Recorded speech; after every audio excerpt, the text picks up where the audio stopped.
بسم اللہ الرحمن الرحیم۔ السلام علیکم۔ آج ہم بالکل مختلف ٹاپک کے اوپر ویڈیو بنا رہے ہیں جو آپ کو بہت اچھی لگے گی،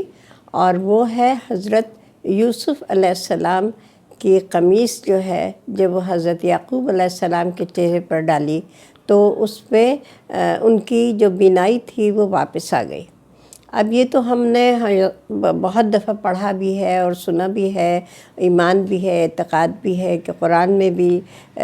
اس کا ذکر ہے، سورہ اسراء میں بھی ہے اور سورہ یوسف میں بھی ہے، تو اس میں تو کوئی دو رائے نہیں ہے کہ ایسا نہیں ہوا ہوگا۔ تو اس میں مصر کے ایک ڈاکٹر ہیں محمد عبد الباسط سید، وہ بہت قابل ہیں اور بہت ڈگریز ہیں، بہت ایوارڈز انہیں ملے ہیں۔ تو وہ جو ہے قرآن کی تلاوت کر رہے تھے اور سورہ یوسف کی تلاوت کر رہے تھے، تو جب وہ اس آیت پہ آئے کہ ہم نے اس میں شفا دی ہے اور ہم نے یہ قمیض بھیجی ہے، سورہ جو ان کے آیت نمبر 8 ہے، آپ دیکھ لیجئے گا، اس میں ہم نے نیچے دی ہوئی بھی ہے۔ تو اس میں وہ وہاں پہ جا کے رک گئے، سوچنے لگے کہ بھئی وہ قمیص میں ایسی کیا بات تھی کہ جس کی وجہ سے بینائی واپس آ گئی۔ تو اب یہ انہوں نے اس کے اوپر یہاں پہ ظاہر سائنسدان ہیں اور ڈاکٹر بھی ہیں اور اسپیس میں اس کے دفتر میں بھی کام کرتے ہیں، یعنی بہت زیادہ ان کی معلومات اور قابلیت میں کوئی دو رائے نہیں ہے۔ تو انہوں نے اس کے اوپر تحقیق کی، اور تحقیق کیسے کی کہ جن لوگوں کا کیٹریکٹ کا یعنی موتیا بند کا آپریشن ہو چکا تھا، تو وہ جو قدرتی لینس سے وہ نکال دی جاتی ہیں اور آرٹیفیشل ڈالتی ہیں، جیسے میری آنکھوں میں پڑے ہوئے ہیں، تو اس طرح سے انہوں نے کیا کیا، وہ اس کے اوپر جو موتیا ریموو بھی نیچرل جو اس میں لینسز ہوتے ہیں وہ نکال دیے جاتے ہیں کیونکہ اس پہ موتیا بند آیا ہوا ہوتا ہے۔ تو وہ ڈاکٹر نے ان کو جو نکلے ہوئے تھے آلریڈی، جو جن کے نکل چکے تھے، ان کو انہوں نے لیا اور انہوں نے جو ہے انہیں ایک آنسوؤں میں، آنسو ہوتے ہیں نا، اس میں ان کو لینس کو ڈبویا۔ جب ڈبویا تو دیکھا تو ان کی جو ہے وہ لینس جو ہے وہ صاف ہو گئے اور موتیا جو ہے وہ ریموو ہو گیا تھا۔ تو وہ ان کو یہی تھا کہ آخر قمیص میں کیا چیز تھی، تو قمیص میں ظاہر ہے حضرت یعقوب علیہ السلام کے بے تحاشا آنسو تھے، اور کتنا روئے تھے وہ اپنے بیٹے کی جدائی میں اور ان کی یاد میں۔ تو جب حضرت یوسف علیہ السلام کا پورا واقعہ ہو گیا اور وہ بادشاہ بن گئے اور ان کے بھائی ان کے پاس جب وہ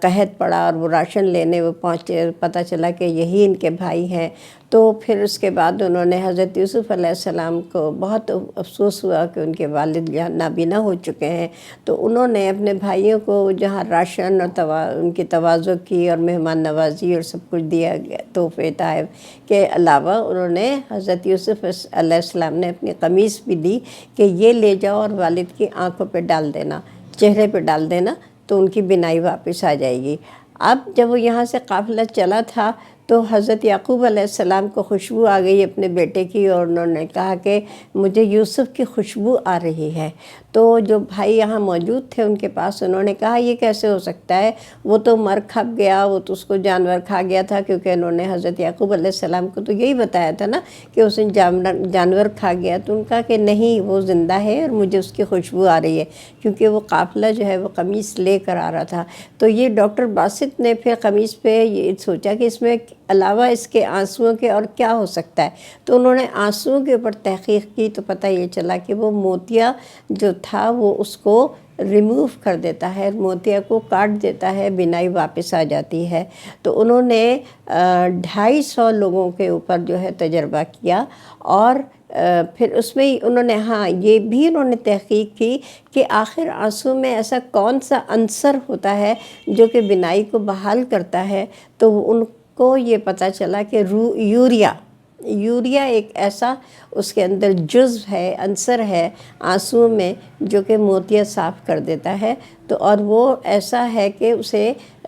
لیبارٹری میں بھی تیار کیا جا سکتا ہے، اس کیمیکل تیار کیا جا سکتا ہے لیبارٹری میں۔ تو انہوں نے وہ تیار کیا، اور پھر 250 جو آنکھوں کے مریض تھے، موتیا کے مریض تھے، انہوں نے اپنے آپ کو پیش کیا، والنٹیئر کیا اپنے آپ کو، اور ان کا علاج جب انہوں نے کیا ڈاکٹر باسط نے تو 90% لوگوں کی آنکھیں جو ہیں وہ صحیح ہو گئی، ان کا موتیا جو ہے وہ صحیح ہو گیا۔ تو پھر ہمیں دیکھیے ہم نے اب تک اس بات پہ غور نہیں کیا تھا کہ آخر قمیص میں ایسی کیا چیز تھی کہ حضرت یعقوب علیہ السلام کی بینائی جو ہے وہ بحال ہو گئی۔ تو یہ دیکھیے کتنی اللہ تعالیٰ نے ہر چیز میں شفا ہے، ہر چیز میں حکمت ہے، اور قرآن میں اللہ تعالیٰ نے لکھ بھی دیا ہے کہ ہم نے زمین پہ ایسی چیز اتار دی ہے جو تمہاری صحت کے لیے بہتر ہے، اور وہ سورہ آپ یوسف میں بھی پڑھ سکتے ہیں اور سورہ اسرا میں بھی پڑھ سکتے ہیں، آیت نمبر 82 ہے اس میں، اور سورہ یوسف میں آیت نمبر 84 ہے۔ تو یہ دونوں آپ دیکھ سکتے ہیں، پڑھ سکتے ہیں۔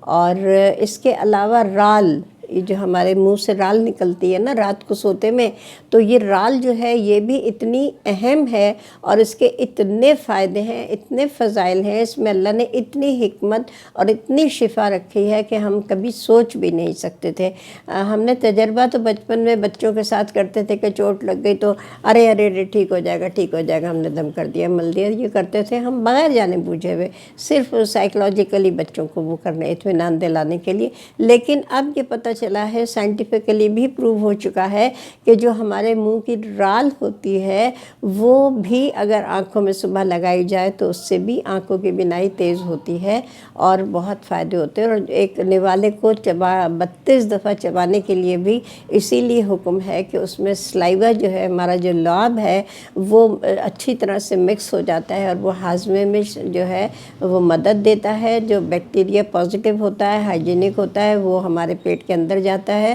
جو بیکٹیریا نقصان دہ ہوتا ہے وہ ختم ہو جاتا ہے۔ تو یہ تو ہمارے اپنا ذاتی ہے۔ اور نبی پاک صلی اللہ علیہ وسلم جب جنگ خندق ہوئی تھی تو اس میں انہوں نے جو ہے ایک خندق کھود رہے تھے، 1000 کی تعداد تھی صحابیوں کی جو خندق کھود رہے تھے، تو ایک جگہ بہت بڑی چٹان آ گئی، وہ کسی طرح کسی سے نہیں ٹوٹ رہی تھی، اور یہ لوگ 3 دن سے بھوکے پیاسے بھی تھے، کمزوری بھی تھی۔ تو نبی پاک صلی اللہ علیہ وسلم کے پاس آئے صحابہ کرام، ان کا کہ یا رسول اللہ صلی اللہ علیہ وسلم وہ پتھر ہم سے نہیں ٹوٹ رہا۔ تو آپ صلی اللہ علیہ وسلم جو تھے وہ لے کر گئے، اور اللہ کی رضا، اس کی طاقت، اس کی قوت اور رحمت للعالمین تھے، انہوں نے اتنی زور کا اس کے اوپر چوٹ ماری پتھر پہ کہ وہ ریزہ ریزہ ہو گیا۔ تو پھر اس میں جو حضرت جابر تھے انہوں نے دیکھا کہ نبی پاک صلی اللہ علیہ وسلم کے پیٹ پہ تو پتھر بندھے ہوئے ہیں، تو پتھر اس لیے بندھے ہوئے تھے کہ بھوک برداشت نہیں ہو رہی تھی، 3 دن ہو گئے تھے، تو وہ ان کو اتنی تکلیف پہنچی یہ دیکھ کر حضرت جابر کو رضی اللہ تعالیٰ عنہ کو، انہوں نے نبی پاک صلی اللہ علیہ وسلم سے اجازت لی کہ تھوڑی دیر کے لیے وہ اپنے گھر چلے جائیں۔ گھر گئے اور جا کے بیوی کو بتایا کہ میں بیان نہیں کر سکتا کہ مجھے کتنی تکلیف ہے، کہ انہوں نے نبی پاک نے صلی اللہ علیہ وسلم نے اپنے پیٹ پہ پتھر باندھے ہوئے، گھر میں کچھ کھانے کو ہے؟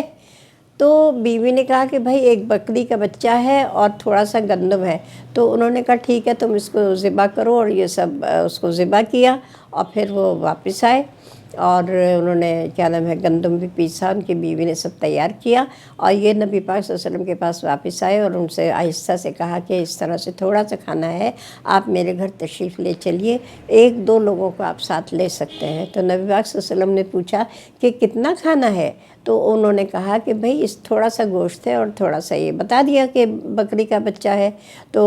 انہوں نے چھوٹی بکری، یہ بچہ تو نہیں ہوتا ذبح، چھوٹی بکری ہے، تو انہوں نے کہا کہ اچھا ٹھیک ہے، تم اپنی بیوی سے کہنا چولہے پہ سے جب تک ہانڈی نہ اتارے جب تک کہ میں نہ آ جاؤں، اور روٹی بھی جب تک نہ وہ کرے جب تک کہ میں نہ آ جاؤں۔ تو وہ نبی پاک صلی اللہ علیہ وسلم نے 1000 صحابہ جو تھے ان سب سے کہا کہ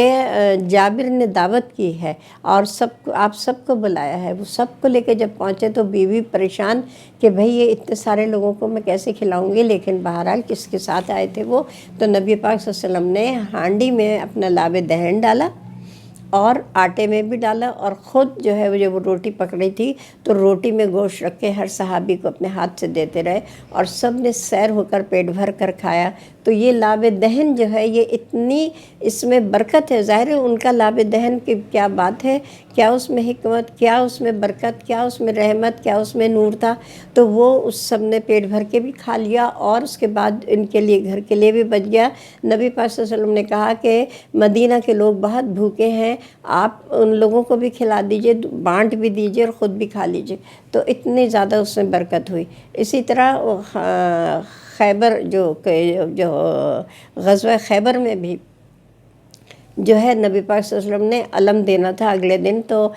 حضرت علی کرم اللہ وجہہ کو دینا تھا۔ تو حضرت علی کرم اللہ وجہہ نے کہا کہ میری تو آنکھ میں تکلیف ہے، میں کیسے لڑوں گا، میں کیسے علم اٹھاؤں گا۔ تو نبی پاک صلی اللہ علیہ وسلم نے اپنا لاب دہن جو ہے وہ ان کی آنکھ میں لگایا اور وہ آنکھ جو ہے ان کی فوری طور پر بالکل صحت مند ٹھیک ہو گئی، اور انہوں نے دیکھیے خیبر کا کتنا عظیم واقعہ ہے، تو وہ اس کو فتح کیا۔ تو یہ لاب دہن میں نبی پاک صلی اللہ علیہ وسلم کے لاب دہن کے تو کنویں میں جو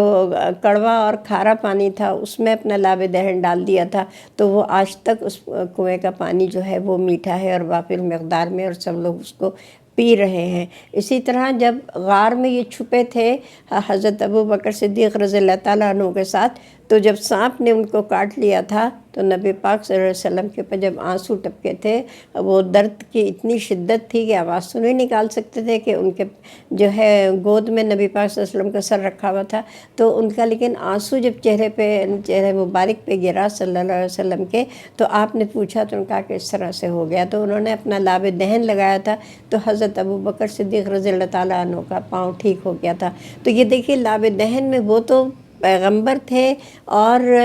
رحمت للعالمین ہیں، ان کا تو جیسا نہ دنیا میں کوئی ہے نہ ہوگا اور نہ کبھی کوئی تھا، لیکن ہمیں بھی اللہ تعالیٰ نے اس میں ہمارے لاب دہن میں بھی شفا دی ہے کہ زخم بھی ٹھیک ہو جاتا ہے، اگر جل جائے اس کے اوپر اگر ہم لاب اپنا لگا لیں تو ٹھیک ہو جاتا ہے، آنکھوں کی بینائی بحال ہو جاتی ہے، اور سائنٹیفکلی یہ پروو ہو چکا ہے کہ جو ہمارے آنسوؤں میں یا ہمارے رال میں جو چیز ہے، جو اجزاء ہیں، جو عناصر ہیں، وہ مٹی میں بھی ہیں، اور ہم کیونکہ مٹی سے بنے ہیں تو جو مٹی میں شفا ہے وہی ہمیں جو اللہ تعالیٰ نے چیزیں بخشی ہیں وہ بہترین کوالٹی کی چیزیں دی ہیں، تو اس میں بھی وہی شفا ہے۔ تو بس اس کے ساتھ ہی میں آپ سب سے اجازت چاہتی ہوں، کافی طویل ہماری یہ ویڈیو ہو گئی ہے، آپ دیکھیے گا اور پھر ضرور کمنٹ کیجیے گا کہ آیا آپ کو یہ پسند آئی یا نہیں آئی۔ اپنا بہت خیال رکھیے گا، اللہ کی رحمتیں ہوں آپ پہ، آمین آمین ثم آمین۔ اللہ حافظ۔